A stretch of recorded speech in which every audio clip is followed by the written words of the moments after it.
Hi, my name is Anne, and welcome back to a little bit of everything. Today we're going to make our own powdered laundry soap. Why would you do that? I know, there's a whole aisle full of laundry soap right down at your local grocery store, and there's tons of choices. But I'm going to show you a few reasons why I did it and maybe why you should do it.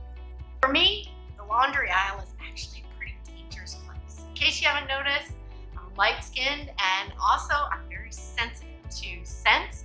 Sensitive to chemicals, I'm sensitive to dyes. While other people can just pick up the cheapest thing that's on sale in the laundry aisle and they're totally fine, me, if I did that, I could end up with a rash, I could end up with swollen eyes, I could end up with all itching skin, all sorts of different things. The laundry aisle is dangerous for me, so picking the right laundry detergent is really important. So you're thinking to yourself, well, I don't have sensitive skin, so what do I care? I can buy anything I want right out of the laundry aisle. So why would I make my own laundry soap? Well, there's a couple of reasons that I can think of that you might want to do it. Maybe you want to go all natural in your laundry soap. Keep your clothes on, all right? Okay, you still got your clothes on, right? Okay, good. I know we're talking about laundry, but leave your clothes on right now. So the other reason that you might want to do laundry soap is that you want to save money. In case you haven't noticed, pretty much everything down the laundry aisle is about $10 and you get about 50 loads of laundry. Maybe. Okay, sure. There are some other ones that are really cheap. But have you read the back of the label? Do you know what's in them?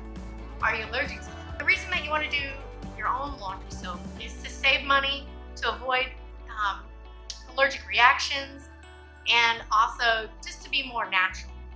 We're going to take a moment to get together the things you're going to need to make it. You need 4 items and 5 if you add the essential oils. It's pretty easy. So if you want to go all natural, there's 2 ways you can go. You can buy it or you can make it. If you buy it, it's going to be about $13. If you make it, it's going to be about $6, and you get a little bit more than you would in this. So I got my recipe from Eden's Gardens, and it has 4 ingredients, just 4 ingredients. It has baking soda, borax, super washing soda, and then it calls for bar soap. You can use soap, you can use Fel's naphtha, you can use any kind of soap that you like. For those of you that don't have sensitive skin, you can use any kind of scented soap that you're looking at. For those with sensitive skin, I highly recommend the Zote, or they also have a Kirk's Castile soap. Just remember that these, if you can find them in your local store, like at the Walmart, these are about $1 a piece. The Kirk's might be a little bit more. The point is to find a soap that you like that has a scent that fits for you and your family. Give me a minute to rearrange everything so I can show you how quickly this can be done. So we're going to start with the hardest part first, because this is a really easy recipe. The hardest part is to actually grate the solid soap. You just need a cheese grater, a bowl, and your favorite soap. So I'm going to quickly show you how to do this. I like to use the smaller holes for the cheese grater because you want the flakes of the soap to be as small as possible. So you're just going to simply take the soap and you're going to go across on the small holes of your cheese grater. The smaller the better. As you can see, I've already done a little bit of this, so that's what it's going to look like. And you're just going to do that with the whole soap. If you're going to use the Zote soap, I would think that you would only need 1 bar of soap. The recipe calls for 2, but as you can see, like the Fel's naphtha, that's a much smaller bar of soap. So you kind of want to judge it based on the bar of soap. I would use 2 of these, but just 1 of these. But you're going to have to experiment with it and see what works best for you. So we're going to set this aside and go on to the easy part of this. Okay, I just wanted to point out that you can adjust the recipe for your needs. Maybe you're just wanting to try this out and you don't want like a whole big container of this. That's why I've only grated just a little bit of the soap. I'm going to actually take the recipe down. The recipe calls for 3 cups of baking soda, 3 cups of washing soda, and 3 cups of borax. So I'm going to cut that down to 1 cup of everything, and then probably 2/3 of a bar of soap. You can adjust this recipe to meet your needs. So now we're going to put in a cup of baking soda.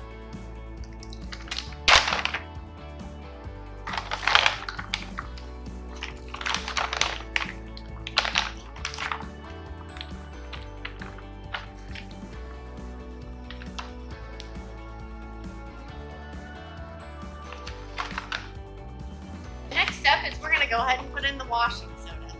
Let me go ahead and get rid of this baking soda. And here's our washing soda. We're gonna do 1 cup.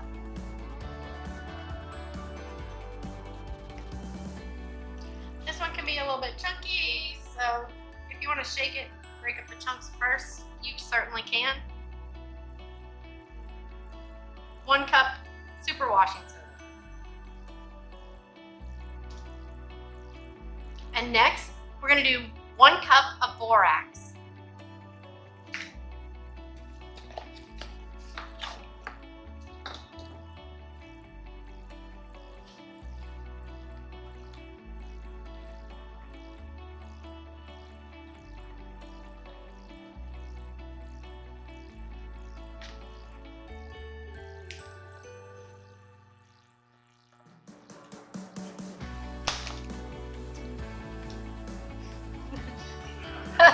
And the borax is not working well for me today. So let's go ahead. Are you doing something? No. Alright. So the borax is not working well today. You know what? I have this open because I use this in my laundry.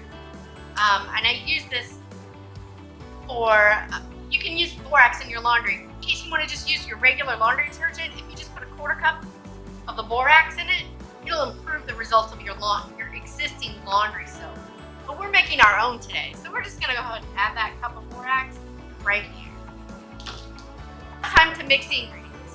The actual instructions from Eden's Garden said to use a food processor, but I didn't feel like spending like $40 or $50 on a food processor to make my own laundry soap. So I'm going to use a whisk. And then I'm just going to mix this. You're just looking for uniformity. The biggest thing is the soap. The soap chips are the heavier parts, of the bigger parts, right? So they don't like to mix. The other 3 are powders. They're not a big problem. But you're just looking to get those soap chips mixed in a uniform pattern. Okay, I know this looks like cocaine or something maybe you could eat, but let's avoid sniffing it, okay? The washing soda is caustic. If you really have really super sensitive skin, you might want to wear gloves for this, and then you also, you could wear a mask to avoid any dust. But you want to avoid inhaling any of the dust or actually, touching the ingredients with your hands. And definitely keep it away from your children. So the next step is kind of the hard part. You actually have to do your laundry, okay? What are you going to do? How are you going to use this? You're going to use either 1 tablespoon to 2 tablespoons of this mixture in each load of laundry. 2 tablespoons is approximately equal to 1 ounce. Usually when you're using those liquid laundry detergents, you're using about 1 ounce. So that's how I made my comparison. This recipe makes about 80 ounces. If you made the full recipe, I made just the 1 cup version instead of the 3 cups. But if you make the full recipe, it's going to be about 80 ounces. And so that's about 80 loads of laundry.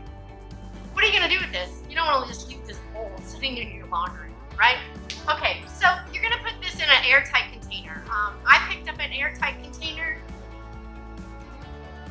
Looks like this. I picked it up for about $5, but maybe you've got an airtight container that you can use that's just laying around the house.